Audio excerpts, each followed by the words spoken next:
So this is part 2 of Alessio Figalli's Morse lecture, and the title is, as yesterday, Quantitative Stability in Geometric and Functional Analysis. Yes, thank you, Helmut. So today in my second lecture, I plan to start by first coming back to what I did towards the end of my first lecture, and then I will move on. So I would like maybe to first recall again the optimal transport black box that I mentioned last time. So just 2 minutes, right? So optimal transport is the following. You have two probability densities, f and g. So integral of f equal integral of g equal 1 in Rn. You have, and you look for maps that transport f to g. And again, this means that the mass is transported. So if you have a set here, A, and you look at the counter image here to the map A, you want that the mass is the same, balanced for every set. This is what it means that it transports. So T transport means that the integral over A of G equals the integral of T minus 1 of A of F, and we denote it by the following notation: T push forward F equal G. And then there is a cost function that I assume to be quadratic here. So the cost from a point to move a point X to a point Y is X minus Y squared. Okay, so if I have a point here X and I want to move it here to Y, I will compute the equidistant distance squared. You could use other costs, but these are costs which works well. And then the theorem by Brunn is that an optimal transport exists. So the theorem I stated last time is that there exists a unique optimal T. So this means, again, what does it mean? It means that so T minimizes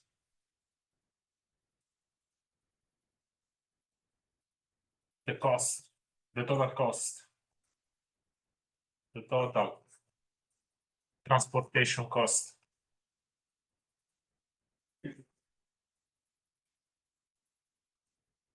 which is the integral of, so x, again, x minus t of x is the cost of moving one point, and then I have to integrate with respect to the total mass that I transport, which is f. And more importantly, t is the gradient of phi for some phi from Rn into R convex. And then finally, there was the transport condition that can be written as a Jacobian. But I will say the key theorem says these two facts. So really one phi to be defined on the whole of Rn or only just a part of it? you can always extend it to the whole Rn. So the phi you can be assumed to be defined everywhere in Rn. So the corollary of this is the following. Given f and g probability densities,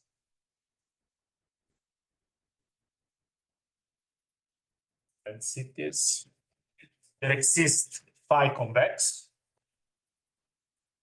such that there are phi transport f to g. So you see, you can state the corollary essentially forgetting about optimal transport. So optimal transport is the way you build this map, but then you can have just this statement, which is that if you give me two probability density, there exists such a phi. And how you prove it? Well, you take the two densities, you set up the optimal transport problem, you solve it, and the optimal transport problem gives you this map. But you see, this is a nice corollary that you can use as a black box and just ignore optimal transport now. So this is the corollary that we're going to use, that we used and we like to use. So how do you use this? So I gave already an example last time. I didn't finish the proof because I left one inequality unsolved. But it's good to revise it anyhow because I will use it as an excuse not to do the details of another proof. So the isoperimetric inequality states that among all sets, the best set as a perimeter is the ball. And I claimed that actually I could use that. I could use this proof that was I just claimed at the end of my lecture last time to even prove stability for the isoperimetric inequality. So the kind of theorem you can prove. So this is a theorem that was originally proved by Fusco, Maggi, and Fratelli in 2008, and then reproved and actually generalized by myself, Maggi, and Fratelli. 2010 is the following. There exists constant Cn such that I can estimate so Cn, or let's put it in the other direction. So if I look at remember the distance to the manifold of minimizers, which is this. So this is like the minimum or the infimum, whatever, over X. So you look at what is the ball of volume 1 that approximate best my set, and you compute the symmetric difference. Then this is bounded by Cn square root of f of e. But remember, f of e is perimeter of e minus perimeter of B1. Okay. Remember also that I normalized everything with solutions.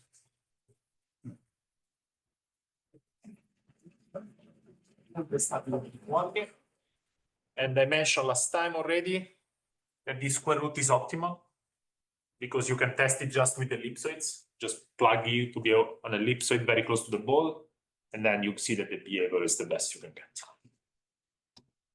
Okay, so as I mentioned, so if you want to prove such an inequality, at least you should be able to prove the isoperimetric inequality. So the isoperimetric inequality just says that this quantity is non-negative, and then this is an improvement of it. So if you're not even able to prove isoperimetric inequality, you will never be able to prove a stability. So the proof goes as follows, at least our proof. You start with a set E, again, you have B1 here, and you build a transport map P equal grad phi by considering the probability density indicator function of E over volume of E, and the indicator function of G of the unit ball over volume of the unit ball. And then there are three properties that this map will satisfy. So first property, T is less or equal than 1. Again, this is just from the simple fact that points of E are mapped into the unit ball. Second property was the determinant of grad T is equal to 1. So this comes from the push forward condition. The push forward condition that tells you that you are sending this constant density to this constant density. If you check it in this case, it will tell you that the determinant Jacobian has to be 1. And then there was a third property that I didn't prove, which was the following: divergence of T is greater or equal than n determinant of grad T1 over n. And now, how do you prove this? Okay, so here is the part where I'm going to use that my transport map is the gradient of a convex function. So I haven't used it anywhere else. So divergence of T, if you put a gradient, this becomes the divergence of gradient of phi, which is the Laplacian of phi. So what is the Laplacian of a function? Is the sum of the pure second derivatives.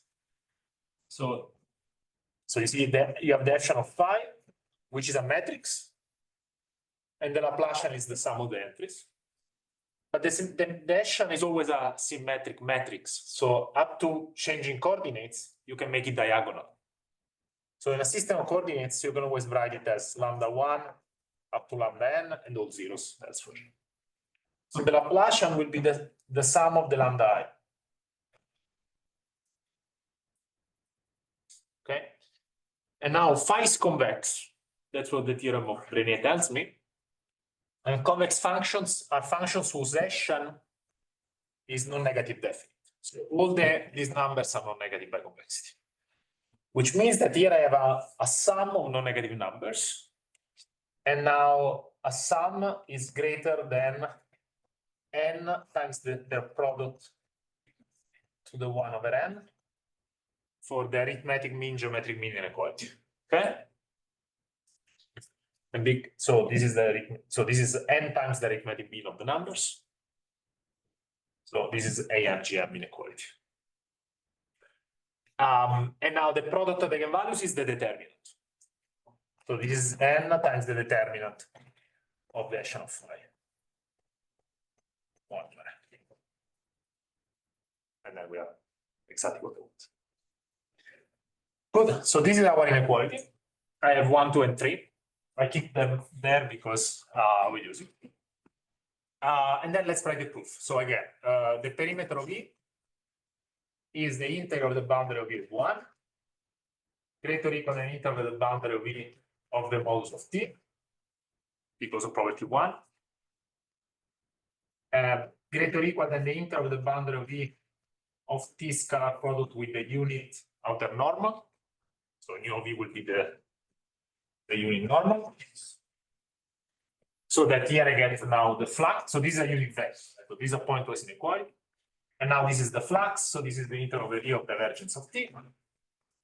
Greater or equal than n integral over E of determinant of grad T 1 over n. And now, so this is property 2. And now property 3 tells me that this is n times the volume of E, which is the perimeter of, so E has the same volume V1, so this is perimeter of V1. Okay?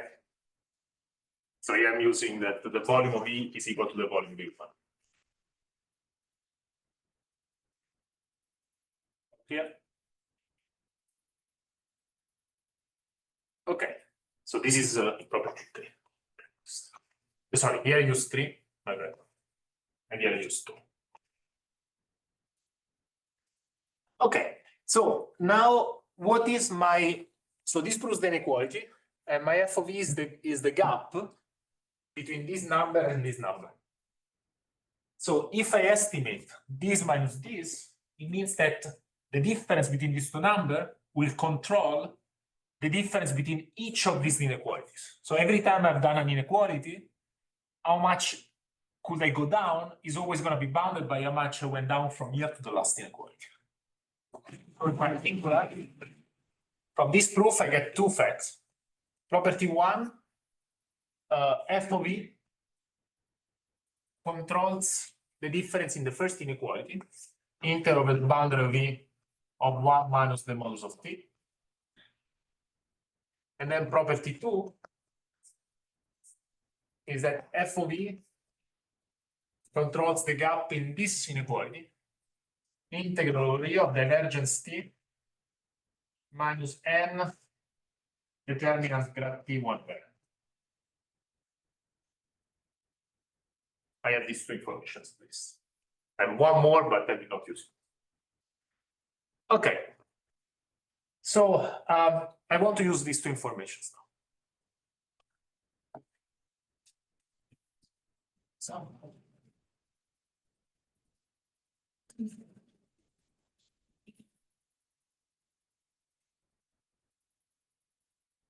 the way I want to use it is the following. So the second one, I can try just to play with some just simple algebra.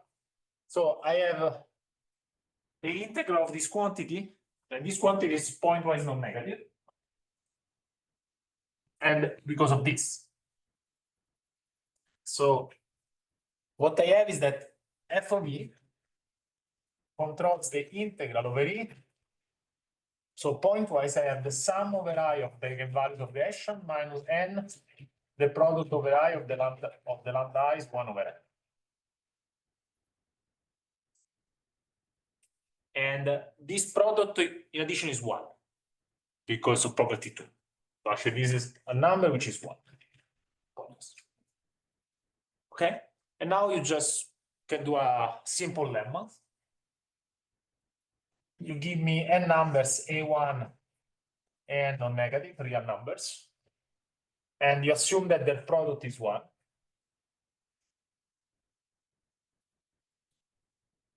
And then you ask yourself, what can I say about this quantity? So sum over I of AI minus n. So you know that this is non-negative. How much is non-negative? This controls, there is a constant, Cn, I will explicit dimensional constant, times the sum I from 1 to n, AI minus 1 squared over the maximum of AI. So this is a quantitative version of the fact that you have equality in the arithmetic geometric mean if and only if all the numbers are equal. So usually this is 0 only when all the numbers are equal to 1. And yet I'm quantifying this. So the gap in the arithmetic geometric mean controls how far each element is far from 1 with a quadratic behavior. But then there is the max of the geometry. That's the inequality, and it's sharp. One can compute explicitly what is this CF. So you apply this in our case. So this quantity measures. So from now I will forget dimensional of my it's CF. Then I have integral over E, and this is here I'm measuring how far each eigenvalue is away from 1. So this is measuring how far my matrix dt, or echelon phi, if it's the same as echelon phi, is away from the identity matrix square. So this numerator is this. And the denominator is the maximum eigenvalue. So this is just the norm of this matrix. It's the largest eigenvalue. Any norm you can take. It's entirely good. Okay. So this is the inequality you get. And then if you play up, so here you have a bizarre quantity, you have a square on top minus the identity with this. It looks a bit strange, but you can play a bit some older inequalities. It's not too difficult, and you can prove that from this, the square root of f of e controls the sum of the constant, the integral over e of dt minus identity. This is just some algebra, some manipulations. And so you see that we discovered that this quantity measures how far the gradient of my transport map is from the identity matrix, which looks a good sign. It's telling me that if this is small, my transport map is almost identity. So let's try to quantify this. So this I keep going. I can write this as the gradient of t minus x. The map x goes to x, the identity map. So the identity map is the gradient of it. And now I would like to do something with this quantity. And then here I would like to use this quantity and to make it cooperate with this other inequality. And this inequality is an inequality on the boundary. So well, this is an inequality on the inside. So I need to make these two talk to each other. Okay. So the way I forget is so there are many inequalities in analysis that we know. So there are, maybe you have, some of you are familiar with Poincare inequalities or Sobolev inequalities or stuff like that. There is, however, another inequality, which here is the one that we need, which is a trace inequality. What is a trace inequality? It will tell me that if I have a domain, which is nice, okay, here I will catch. But if I have a nice domain E, and I have a function f defined inside, then the integral over E of its gradient controls with a constant that depends on the domain, C of E, how far my function is from a constant on the boundary. So it doesn't control the function inside. I'm not going inside. I'm going to the boundary. So the gradient of a function inside controls the oscillation of the trace. So of the boundary of the oscillation of f on the boundary of the domain. Okay. And the constant a priori depends on the set, on the smoothness of the set. Okay, let's say that I go with this for the moment. What is this? This is some constant depending on the domain. Inside the integral. F minus well, the constant could be actually the average of f over the boundary. For instance. But yeah, usually written like the minimum you average, or let's say that you do an infimum over all constants. Something like that, but you can average for instance. So how much f is away from its average? Okay, so if let's say that I apply this, and then I go there, and apply it here. So here I will get Cn tilde times C, and then the integral over the boundary of E of t minus x minus some averaged vector that I will call x0. So this x0 is this number. I don't know what it is. So you reach this point, and now you can do one extra thing. So I have my set E, and I have my ball, right?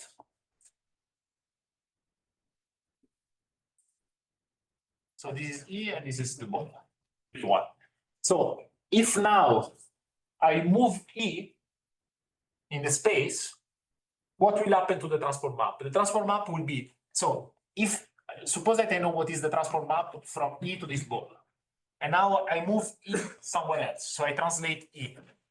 What will be the new transport map? Will just be translation plus the original map. So translating the set only changes the transport map by a translation. So here it means that up to a translation,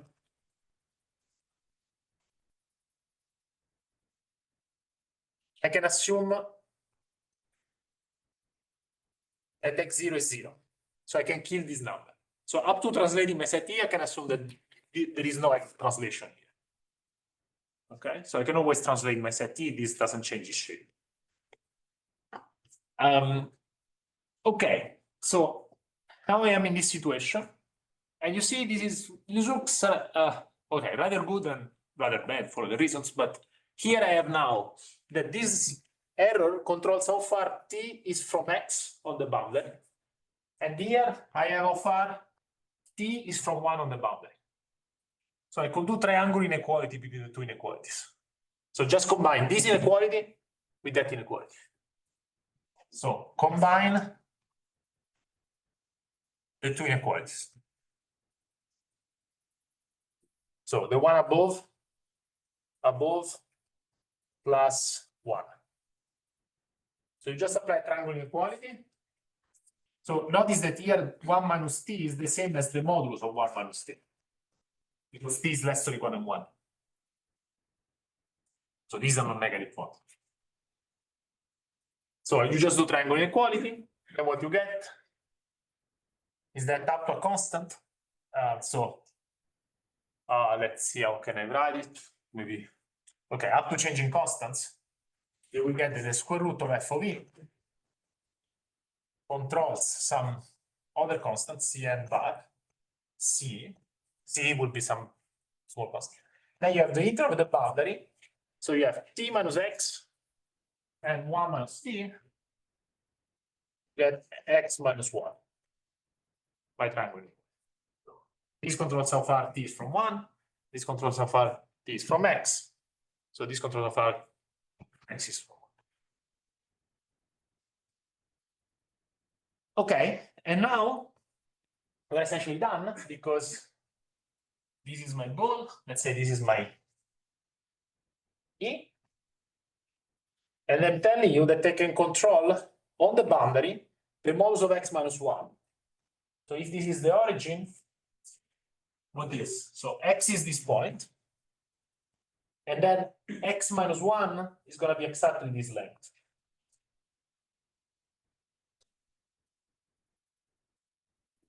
It's exactly the length of the segment when you connect X to the origin and you look how far it is from the boundary of the sphere. Yeah.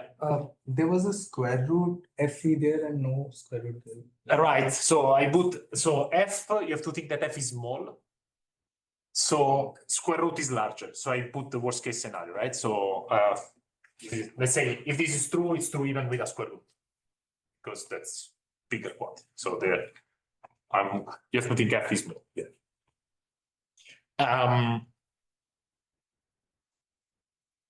But do you integrate with respect to the measure on E, not on? No, I mean it's on the boundary, Yes, which is the good thing, because it means that as I average here, yes. I'm doing integral here and I integrate this length. What I will get is a volume term, and is gonna be this area. So this controls all, for sure, all these regions. So here there is a catch, because there is a Jacobian factor when you do this. You know, it's not a straight domain, it's a curved domain. So you have to be careful whether the Jacobian is in your favor or against you. And the Jacobian, so when you try to look, is this integral of race larger than the volume? So the volume is going to be larger here and smaller here, depending whether you are inside or outside. But then, so you say, okay, at least outside I'm happy. So for sure this controls these areas. So at least this controls E minus B1. You can check the Jacobian, like, with times this constant. So this is like Cn, so I have to copy the constant. Cn bar C times E minus B1. But now the volume of E and the volume B1 is the same. So E minus B1 is the same as 1/2 E delta B. Because they're the same volume. So whatever is the volume outside is the same as the volumes inside. Because the total volume is 1. So this plus this plus this is equal to this plus this plus this. Because the two sets are the same volume. So if I control what is outside, I also control what is inside. So it looks great. I did it. And then you could tell me, no, you proved actually an empty theorem. It's completely empty still. Because I proved that given a domain E, you can find, but the constant here depends on E. And you could just blow up completely my proof. Of course, you could start to say, well, okay, what if my set is convex? And then if the set is nice and convex, you can prove that actually this constant cannot be too bad. And so you can get an initial constant. But still, this doesn't prove the theorem in general. Because I'm trying to prove a theorem for very ugly sets, smooth, but they could have tentacles and stuff. And in particular, if your set has tentacles, this constant will be awful. Really, really bad. So here, this strategy looks great and hopeless at the same time, because it proves a theorem with a constant that I don't want. So once you reach this stage, you ask yourself, okay, what can go wrong? So when that this constant is not good, and you look at this, so you try to geometrically interpret this constant, and this is a bit related to a question that Ian asked last time. So if you have a domain E, and the domain has cusps like this, these are very good for this constant. This constant is not affected at all by inner cusps. But if there are cusps like this constant is terrible. Actually, if you have an older cusp, this constant is just 0. So there is no trace inequality. You cannot prove a trace inequality with domains with cusps. So this inequality is only true for at least Lipschitz domains. The moment you have cusps, there is no such a constant. So the inequality is just false. Okay? Okay, so I look at my set. I don't know what is my set. My set could be super ugly. It could have tentacles. And it could have cusps. Like this. This could be my E. And for this E, I have no hope. But then you could say, well, let me first take my E, make it nicer first, and then apply this proof. So I have my E, I'm gonna do some surgery procedure first. This would be like cutting out these cusps and maybe kind of some tentacles and make it nicer. So you build a new set G, a good set, where G is close to E. Essentially, you cut very little here and there. Close in which sense? So Well, close has gone for the theorem I want to prove. So it means that, let's say, this is not too affected and this is not too affected. The two quantities I want to use are not too affected. So here I have to specify. Close in the sense that, I will go in a second. And then, but the point is that now the constant for G, this constant C, Cg now for this set G is larger than Cn bar dimensional. So I can regularize it enough by cutting stuff. And now for this new set, the trace constant is universal. There is no J dependence. It's bounded by dimensional constant. Okay? in all of this, you don't need E to be connected. No. So if there are unconnected components, they will be cut out by this surgery procedure. They will disappear. Big, too big component, but that's That cannot be true. If there are big components, this is going to be large. So the moment that's small, it forces the component. So all but one will be small. And then you have this inequality, and now you apply this argument. All I did, so apply argument, apply OT, optimal transport, not to E, but to G. So you repeat the proof, but with G. And then to G, you can do all of it, and then you will get that f of G controls, now with a dimensional constant, G delta B1. And now, because my set G was close to E in some suitable sense, this implies actually that f of E. So this is what I mean by E close to G. That means that I can transfer the inequality back. That is close enough that whenever I have this inequality, I have the other one. So I don't write the formulas, but it's good enough for this. And then I get maybe with a constant half of it. Something like this. And then you are done.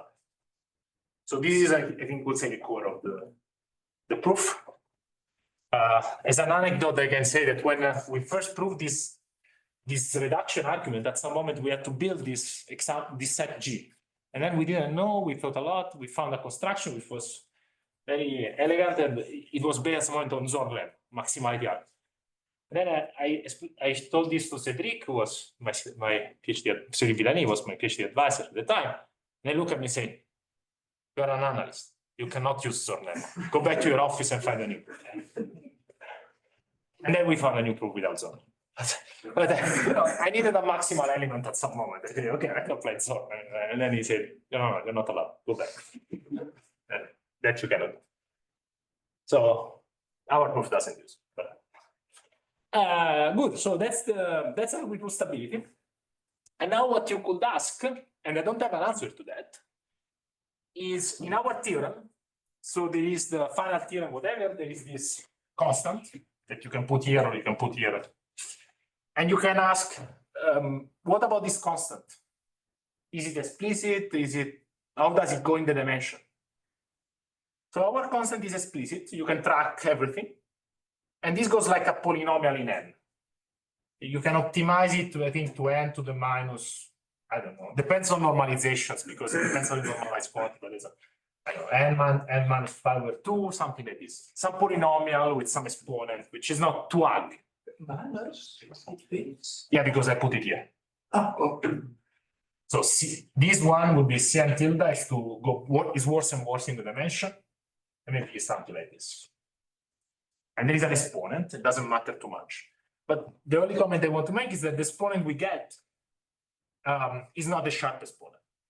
What at least, I mean, we believe that there should be a sharp exponent, and most likely is the exponent that you see in the Figalli proof when you are very close to the ball. So in Figalli, you can track the constants because it's all explicit, it's that Taylor expansion, and you can compute the number. And with the right normalizations, which is not this one, would be like 1/2. So I think we're offering by power 1 or 2 of n. So that's open. So we don't know how to get the sharp differential dependence on that one. Just clear information. Good. So let's now ask something a bit different. This is isoperimetric. And let's change inequality now. And I will work with an inequality that is related to isoperimetric, but it has also other interesting features. And this is called now Brunn-Minkowski.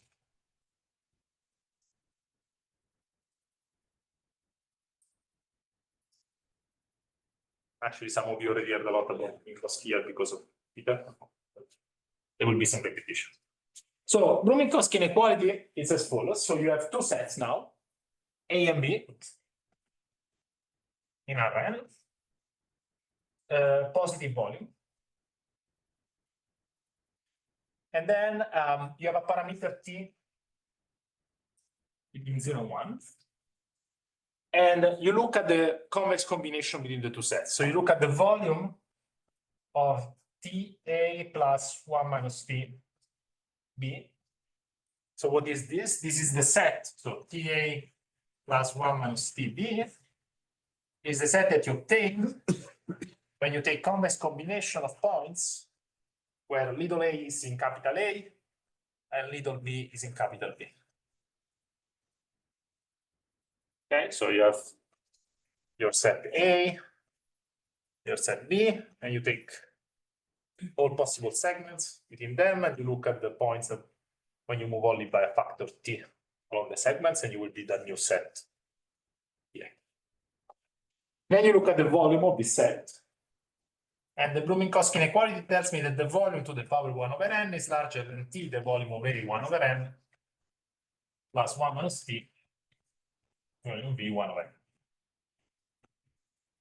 n. Also, equality case is unknown. And okay, I will restate this in a second maybe, but so I'll write the formula in a second. But for Brunn-Minkowski, you have a lot of equality cases. So in the isoperimetric inequality, you have only bolts. There is nothing else. Here, for every inequality, you need both sets to be convex, and they have to be the same convex set up to homotopy. So I will write this in a second, but then I will first reveal the manipulation and some comments. So I will write the equality case in a second. But so let's say every convex set. So if you take A and B to be the same convex set, you have equality. So every convex set is an equality case.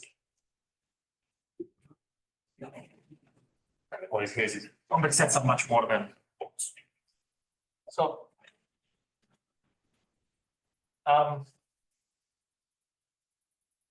So before stating that, let me first make a couple of remarks.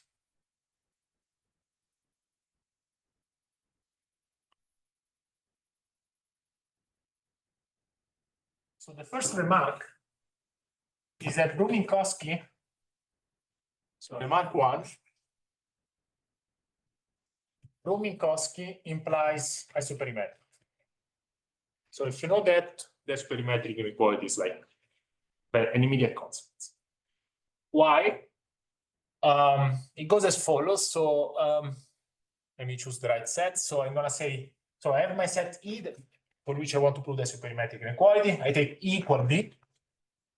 And for A, I take now the unit ball, B1. So the inequality becomes that T, 1 minus T, A plus T B1 is greater or equal than T B1 1 over n. 1 minus T B1 over n plus T B1. Okay. Now, sorry, 1 over n. Now I'm going to divide by 1 minus T everywhere. So this implies if I divide by 1 minus T everywhere, I get E plus T over 1 minus T B1 1 over n is greater or equal than E1 over n plus T over 1 minus T T1 1 over n. And now this number T over 1 minus T, I call it epsilon. And I will let it go to 0. And now you just need to look at what is this quantity. So here I have the volume of E plus epsilon B1. What is that? So I have my set E somewhere. And then I take the union with balls of radius epsilon. So to each point in E, I add to it a ball around of radius epsilon. As you do it, you will get the epsilon neighborhood.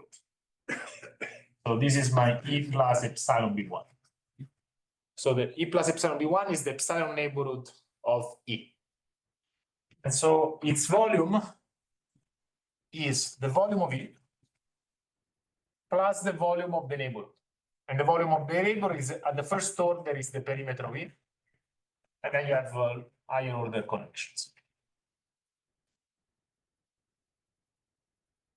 So you get corrections. I don't know, if E is smooth, you get quadratic corrections from the curvature. But then you can plug this here. So this is E plus epsilon perimeter of E plus little o of E 1 over n. So this expression is greater or equal than this. Just do a Taylor expansion. Taylor expand this in epsilon and you compare the first order terms. So as you Taylor expand, you will get immediately. So expand in epsilon. And you get inequality. You get E1 over n plus epsilon P of E over E and 1 over n plus little of epsilon greater or equal than E1 over n. It's epsilon P1. 1 over n. These two go flow away, divide by epsilon, let epsilon to 0. Okay, so these are you get isoperimetric. So Brunn-Minkowski is more general than isoperimetric. Remark 2, and this is for me for convenience. Up to dilating A and B and changing the value of T, one can assume that the volume of E is equal to the volume of B and they're both equal, let's say, to 1. So I have my two sets which are arbitrary sets. You can always replace them. So you can always replace A by A over its volume to the 1 over n, B by its volume to the 1 over n, and just plug it in inequality. And you just rescale. This will change the value of T that you're considering. When you dilate, the T will change with the dilation parameter. But let's say up to changing T, the Brunn-Minkowski inequality, you can just study in the case where both sets have volume 1. Because anyhow I have the parameter T, which is my free parameter. So T compensates for this dilation. So what is Brunn-Minkowski inequality? Brunn-Minkowski inequality tells me, if you give me A and B of volume 1, so Brunn-Minkowski now becomes the following. If A and B are volume 1, then TA plus 1 minus T B has volume greater or equal than 1. It's a bit nicer way to write it. I don't have 1 over n around floating around. You just normalize it and I hide everything in T parameter. So just telling you that this is larger than what you will get when the volume is 1, but when you see when the volume is 1, what do you write it? Yeah, you see, if the volume of A is 1 and the volume of B is 1, you get 1, 1, T plus 1 minus T is 1, and you get this greater or equal to 1. So this is equivalent to Brunn-Minkowski, and it's just a nicer way to write it. Okay, so from now on, I will work always with this normalization. And also one more remark. So without loss of generality, we can always assume that E, let's say, is between 0 and 1/2. So I have these two T1 minus T. Let's say T is always the smallest one, up to exchanging A and B. Okay.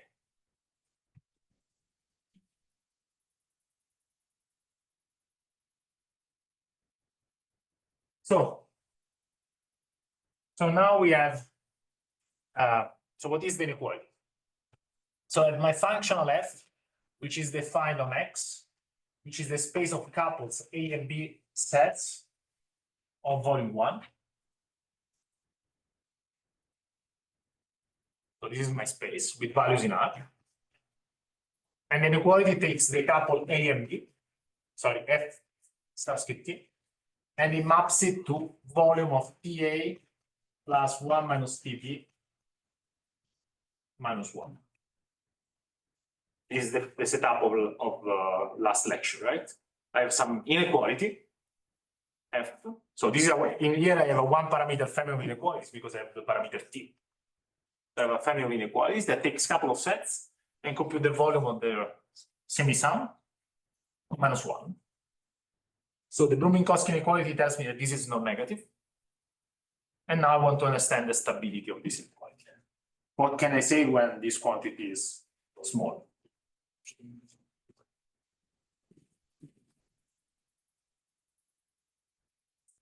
So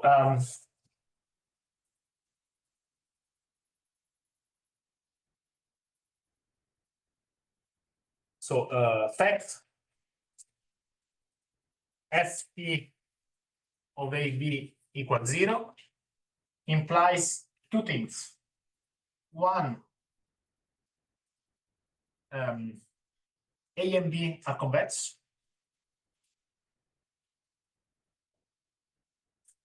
Let's say up to sets of measure 0.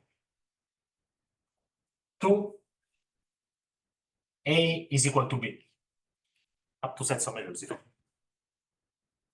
So the only case for Brunn-Minkowski, the only equality case for Brunn-Minkowski is when both sets are equal and they're both convex. Again, up to measure 0 sets. Okay, so now the statement would be if this Ft is small. What if A is a translated B? Sorry, yeah, of course, after translation. Plus a translation. Thank you. I ignored the obvious transformation. Thank you. Absolutely.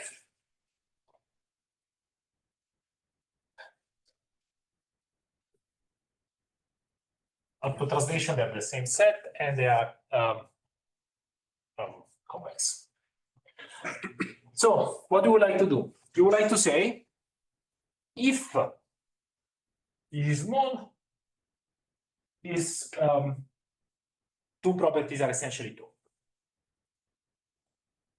Let me focus first on one, because it goes very well with, sorry, let me focus on two, because it goes very well with what I did until now. So, you see, here I'm trying to get two informations out of one inequality. And out of just this inequality, I'm trying to get that the sets are convex and that the sets are the same, essentially. I don't know how to start. So if I am, someone's trying to prove this, I would be like, where do I even start? And then again, as for Figalli, we could ask ourselves, can I make some simplifying assumptions on my problem so that it becomes a bit more treatable? And there are two natural ways of making these simplified assumptions. You see, I'm trying to get two properties here. So what I could do is to put myself in a situation where one of the conclusions is an assumption and I want to prove the other one, and vice versa. So I could try to do this strategy. So the strategy would be step one, assume A and B are convex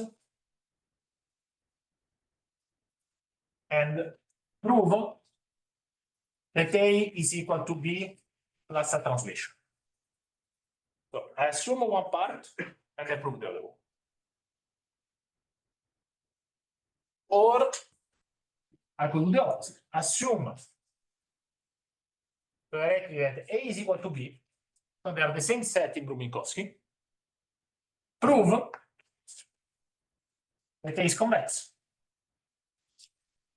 And plus stability, of course, of all the properties. And finally, the general case. Not the general case will follow from these two, but maybe if I understand one and understand two, I have a chance to understand three. I have to start from somewhere, right? So that was our philosophy back in 2009, when we didn't know how to start, and we said, okay, let's start with case one. But you want to prove this or some stability? Prove this plus stability, plus stability ratio. And the same here and the same here.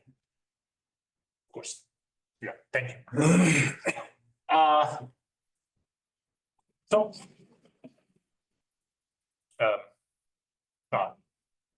at the center because I'm used to this. Anyhow, we provide.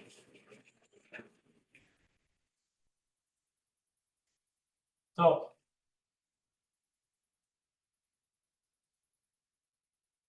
the way I will do it. So I have A and B in a red, convex, and volume of A equal volume of B equal 1. And I would like to prove Brunn-Minkowski and image stability from Brunn-Minkowski. Okay, so theorem with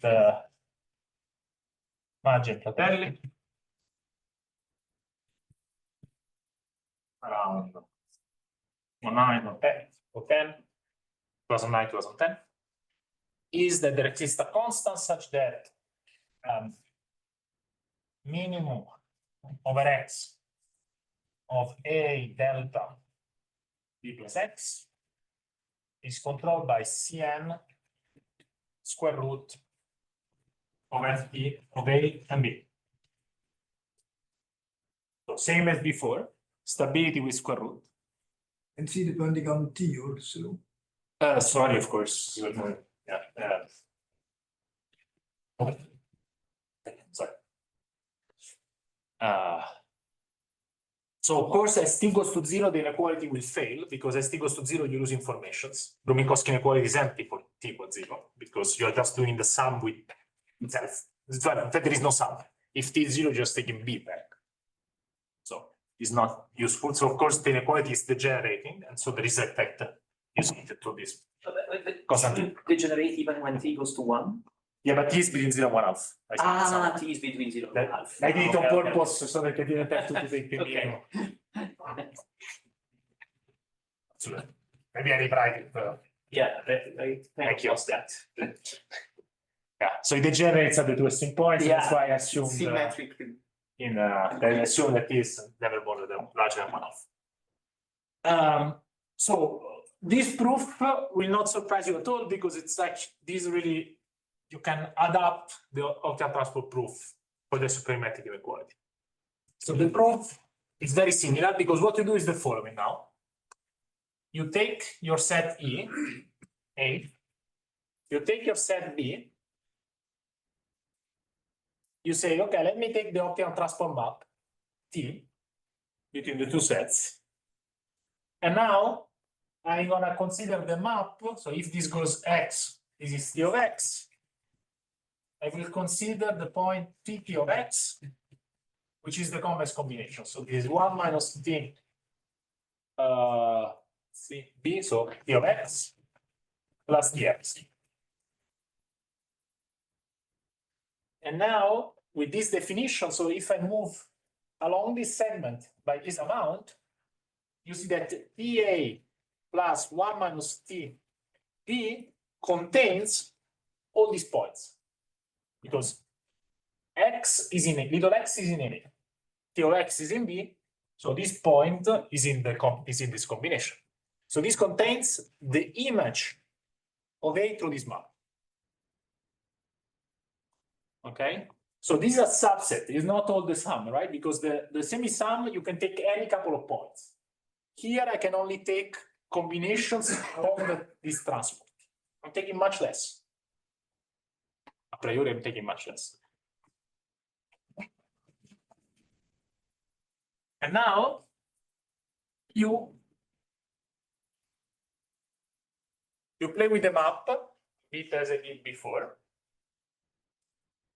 So what you say is that, okay, so my TA plus 1 minus T B, the volume is at least the one of TT of A, which is the same as the integral over A of the determinant of gradient of T to T, the Jacobian. And now T is the gradient of a convex function again, right? It's the optimal transport map. You compute what this is. There are a lot of products. You start to apply arithmetic geometric mean inequality a few times in it. Blah, blah, blah, and you get, in the end, that this is just larger than 1. So there is here in the middle is just application of arithmetic mean geometric mean inequality again.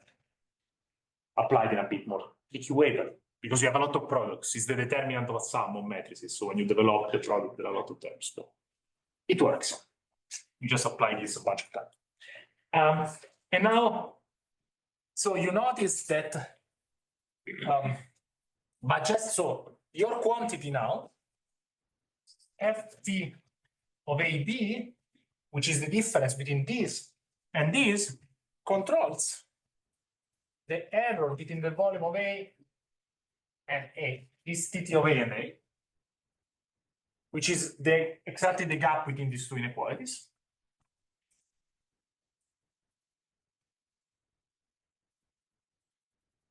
And now this term is good enough, in fact, so you start to play with it, blah, blah, blah, blah, some work.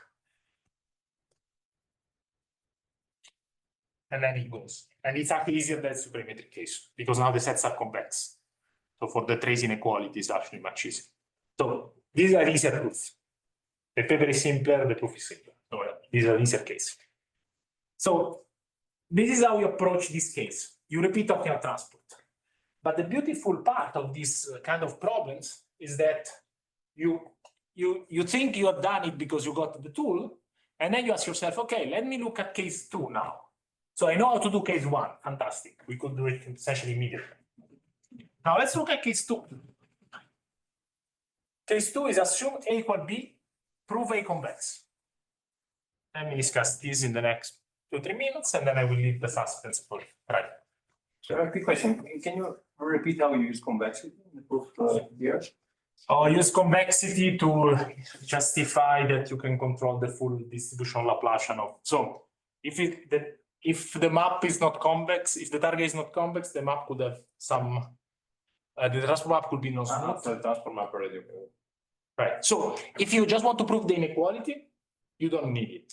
You can just throw away stuff. Okay. If you want to prove stability, you need the domain to be convex, because you need to capture the full distributional part of the transport map, of the gradient of the transport map. And that you can only capture if the domains are convex. Otherwise, you cannot capture that. So you need the two of them to be convex or what? You need the two of them for this proof. Yeah, the proof will fail. So actually, the proof, just the proving Brunn-Minkowski with this method, this was done by McCann in a different way during his PhD here at Princeton when he was at the university, 1995. But then understanding how to do stability, you need more work. And you need the convexity for that. But the proof of Brunn-Minkowski works. So if you just are interested in proving Brunn-Minkowski, you can just use this argument. And it just comes for every set. Then you don't need the set to be convex. Now, let me just say one thing, so to keep a bit suspense for next time. So the next stage would be what? So the case 1, the case 2 would be A equal B. And you want to prove, so you have your function now that the Ft of A, which is the volume of PA plus 1 minus PA, minus 1. And you want this to tell you how convex is your set. So just from this is a, so if this is 0, is A convex? Yes. If this is small, is A convex? Is A almost convex?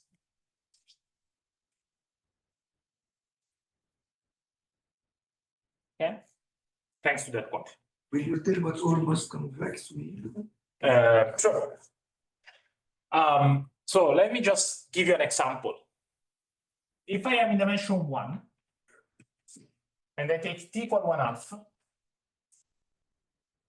I could take, so I have A as volume 1, I could take this set. A is the union of two intervals, so this is my A. Two intervals of length 1/2. Okay, so this is length 1/2, and this is length 1/2. Now, what is A plus, so T is 1/2, so I have A plus A over 2, is the semi-sum of all points of A with itself. So if you take convex combination of points of this set, will stay here. If you do convex combination of 2 points which are here, you get here. But if you take convex combination of points here with points here, you will get points in the middle. So you will have the semi-sum give you 3 intervals. So this is my A plus A over 2 is made of 3 intervals of length 1/2. And so you see that in this case, Ft, so F1/2 of A is equal to 3 over 2, which is the length of these 3 segments minus 1. So it's 1/2. And this set is nothing but convex. It's 3 intervals, it's 2 intervals very far away. In particular, if you look at the convex hull, for instance, of A minus A, how far you are from your convex hull, this is huge. Okay, and now let me just state a theorem, and we will start from this, or we'll start from this point next time. So in 1959, Pryman, he proved a theorem in additive combinatorics, which formulated here, so it's proved a theorem which is about subset of Z. But then when you specify to subset of real line, it proves the following, that if A has volume 1, A contained in R, and F1/2 of AA is strictly less than 1/2, so this case doesn't happen, then convex hull of A minus A is bounded by 2 F1/2 of AA. So the moment you kill this example, you have wonderful linear stability, power 1. So the error in the semi-sum with a constant 2 just in front, exponent 1, controls how far you are from a convex set, which on the line is just an interval. Okay? Okay, so I stop here and we will continue with this section.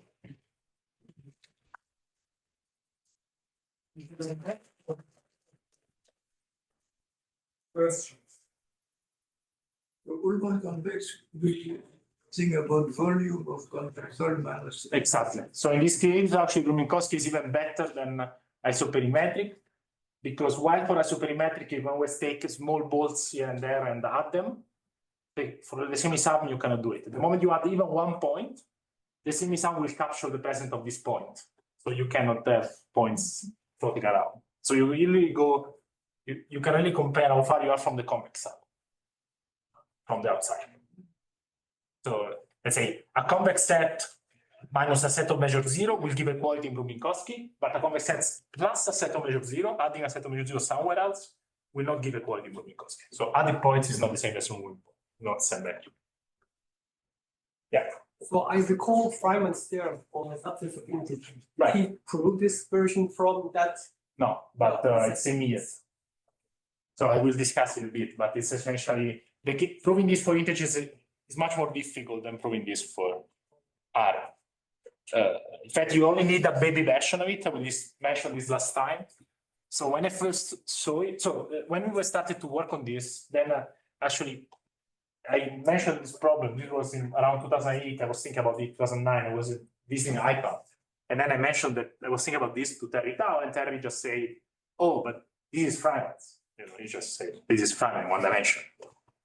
And I say, what is Feynman? And I say, this is my book. Just look at that. So I look at the book, and then you look at it as a set for sets in Z. But then, you know, a set, if you have a subset of R, you can discretize R in small intervals. You report the set as, you look at your set in R as a subset of Z. You apply the theorem, you pull it back, in the limit you get this. And then in fact, once you realize this, you realize that in fact you can simplify the proof because you only need the Feynman, and I will discuss this when, so Feynman is like, you have a subset of Z between two integers, then you have something about arithmetic progressions. But if you assume that your set goes between 0 and a prime number, then there are no arithmetic progression that connect a 0 to a prime number, because prime number cannot be factorized. And then the proof is easier. So you can prove it much faster than passing through the Wolfram proof using the same methodology. It's like a page proof. There are many ways to discretize R. That's the point. And then you can always choose where to stop. And you can choose primes because there are many primes. Any other question? Okay, then let's thank our speaker.